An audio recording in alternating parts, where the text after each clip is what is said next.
aí, vou começar a mostrar para vocês algumas despesas que normalmente a gente não se dá conta ou até nem sabe que o inventário traz.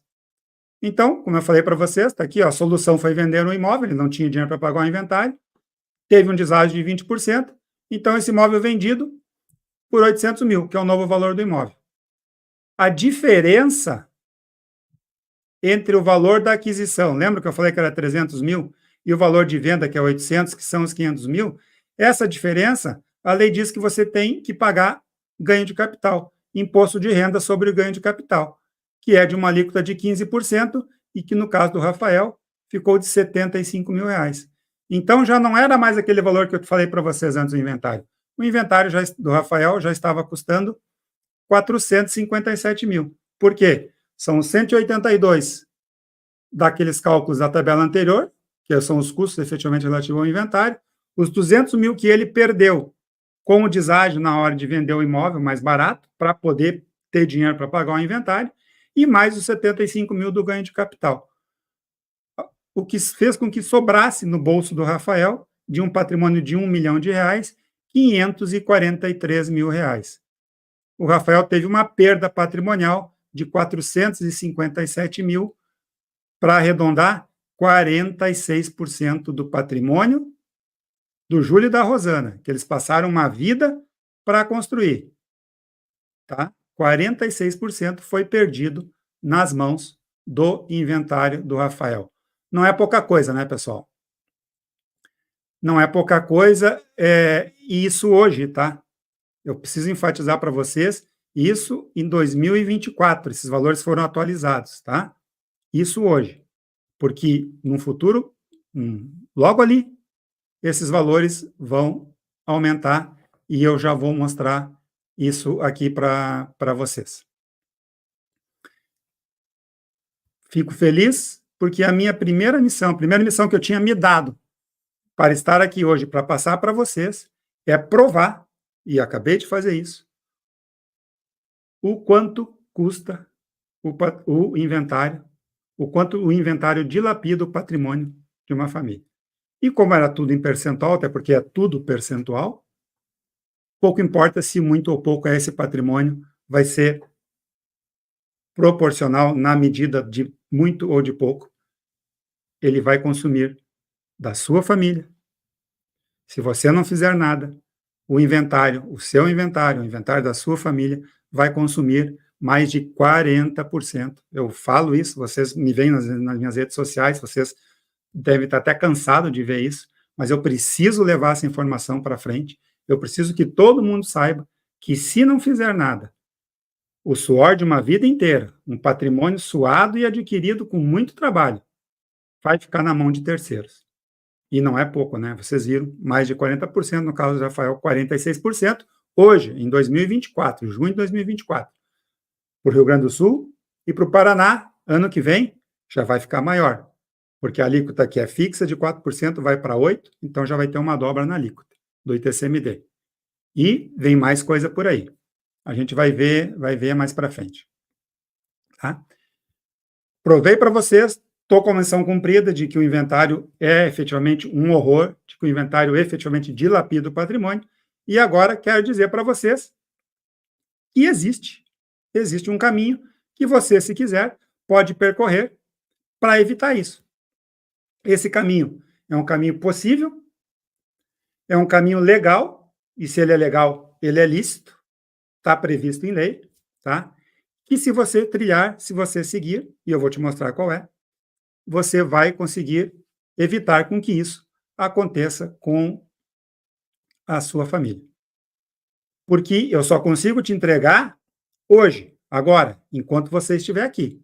Porque depois que você não estiver mais aqui, depois que seus filhos virarem herdeiros, aí, sinto muito, infelizmente, eu não posso fazer nada, e se você não seguir esse caminho, se seus filhos virarem herdeiro, os seus filhos, na verdade, a sua família, vai ter que vivenciar e perder para o inventário isso que eu acabei de mostrar para vocês. E como eu disse, sabendo que existia um caminho diferente de percorrer e vendo que o Rafael passou, porque ele teve essa perda patrimonial, que fique bem claro, que o Rafael teve, de quase 46% do patrimônio, fez com que ele tivesse que se mudar, pessoal. Ele teve que mudar a vida toda dele, ele já estava casado. Ele mudou para um lugar muito mais... É meio óbvio, ele não conseguiria, com esse preço que sobrou, comprar um apartamento no mesmo prédio que ele morava, muito menos no mesmo bairro. Ele teve que ir para um bairro mais afastado, ele teve que mudar completamente a vida dele, gastou mais com combustível, ficou longe do trabalho, teve que mudar o filho de escola, enfim, é um transtorno. Por isso que eu digo que a minha missão de hoje é dizer e mostrar para você como você pode evitar que o seu filho efetivamente seja rebaixado de classe social. Se você não fizer nada, se você deixar que sua família e seu filho vão para o inventário, você está vendo aí, eu acabei de mostrar para vocês, eles vão ser rebaixados de classe social efetivamente, vão ter que mudar do bairro, mudar o padrão de vida. A verdade é essa, o Rafael mudou o padrão de vida. E o caminho que eu vou mostrar para vocês, como eu disse, só estava disponível para os bilionários, por conta de que eles eram os únicos que tinham condições de pagar os altos custos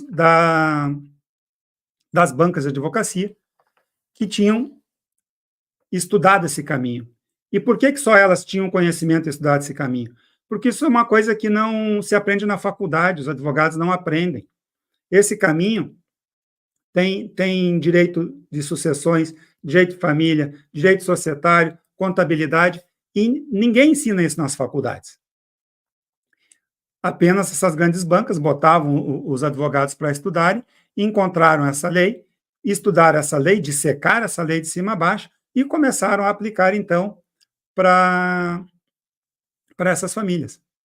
Mas o tempo vai passando, a gente vai conhecendo, a gente vai imaginando o que vai fazendo, a gente vai se incomodando com isso e vai estudando e vai vendo. Eu comecei a trabalhar desde 2013 com esse caminho, com o planejamento patrimonial, né?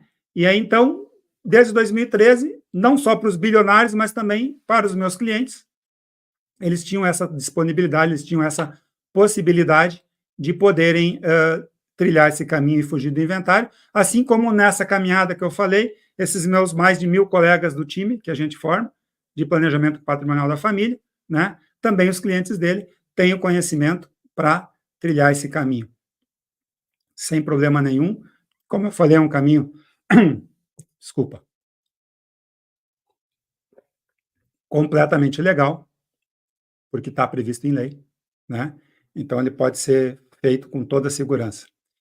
E, nessa ideia, a gente acabou nos juntando, como eu disse, nos juntamos, tínhamos esse mesmo ideal, formamos um time, e com a ideia de espalhar essa informação para que todo mundo... Isso é conhecimento, pessoal. Se você tiver essa informação e tiver esse conhecimento, você vai conseguir pensar e vai conseguir fazer o melhor para a sua família, o melhor que você pode. Agora, desconhecendo, aí não tem muito o que fazer, né? Então, a gente precisou se juntar e combinamos de que a gente ia levar essa informação adiante através das redes sociais.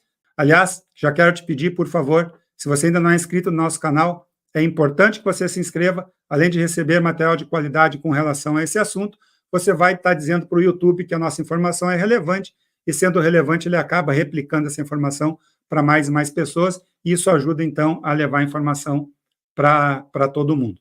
Eu vou ser que, se você quiser, o seu filho só vai passar ou não pela situação que o Rafael passou, pela mesma situação que o Rafael passou, por uma decisão que não é nem por desastre, nem por acaso. Única e exclusivamente, se ele vai passar pelo que o Rafael passou, é por uma decisão que é só sua. Seja pela decisão da mudança, de não ficar parado e querer fazer algo depois de conhecer o tamanho do problema, que eu acabei de te mostrar, ou seja pela decisão da inércia, de absolutamente nada fazer, de conhecer o problema e mesmo assim não fazer nada para evitá-lo, não fazer nada para resolvê-lo. Sim, porque esse problema, como eu já te falei, esse problema tem jeito, esse problema tem solução e o único que pode resolver esse problema na sua família é você. Lembra, o importante não é o que a gente aprende, não é o que se aprende, e sim o que a gente faz com o que a gente aprende, né? Porque aprendizado que não é colocado em prática, normalmente não serve para nada. E a partir de agora, eu vou passar a mostrar para vocês, eu vou te passar o conhecimento necessário para que, se assim você quiser, você consiga resolver esse problema e entregue para os seus filhos essa decisão.